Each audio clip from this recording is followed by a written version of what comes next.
Phone shopping Kaleshwaram project కుంభకోణంలో చట్టం తన పని తాను చేసుకుపోతుందన్నారు వర్ధనపేట ఎమ్మెల్యే కేఆర్ నాగరాజు. అవినీతి పరులు ఎవ్వరున్నా జైల్లో ఊచలు లెక్క పెట్టాల్సిందేనని తిన్నది కక్కిస్తామని హెచ్చరించారు.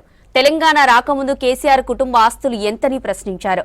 ఇప్పుడు వీళ్లతో పాటు బీఆర్ఎస్ నాయకుల ఆస్తులు బయటపెట్టాలన్నారు. మంత్రివర్గ విస్తరణలో కాంగ్రెస్ సామాజిక న్యాయం పాటించిందని తెలిపారు.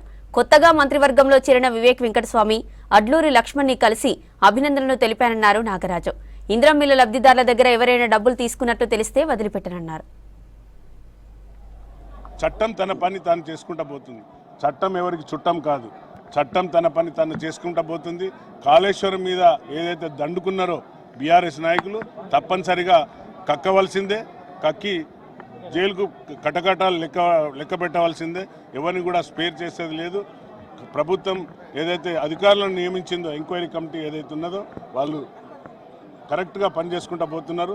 ఇందులో నోటీసులు ఇచ్చినంత మాత్రాన ఏదో మా నాన్నకు పెద్ద ఏదో జాతిపితకు నోటీసులు ఇచ్చిందని బాధపడుతున్నారు. ఏం బాధపడకండి తల్లి.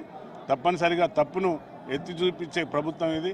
ప్రజాపాలనలో ప్రజల సమక్షంలో ఈ యొక్క కేసును తప్పనిసరిగా ప్రభుత్వం తన పని తాని చేసుకోబోతుందని నేను తప్పనిసరిగా ఇందులో ఎవరైతే ట్యాంపరింగ్ కేసులు ఉన్నారో శిక్షకు అర్హులవుతారో చట్టం తన పని తాను చేస్తుంది. 100% నమ్మకం ఉన్నది. చట్టం తప్పనిసరిగా ఎవరికి చుట్టం కాదు. కటకటాలు శుభాలు లెక్క పెట్టవలసింది. మంత్రివర్గం అంటేనే మీరు చూసిండ్రు, అదే కాంగ్రెస్ పాలన ఉన్న సామాజిక న్యాయం. కరెక్ట్గా ఈరోజు దళితులను గుర్తించి మాకు ఉన్న భేదాలను లేకుండా ఇద్దరికి కూడా ఈరోజు కార్యవర్గంలో చోటు ఇచ్చినందుకు కాంగ్రెస్, ఏఐసిసి, పిసిసి అందరికి కూడా నేను ధన్యవాదాలు చెప్తున్నాను.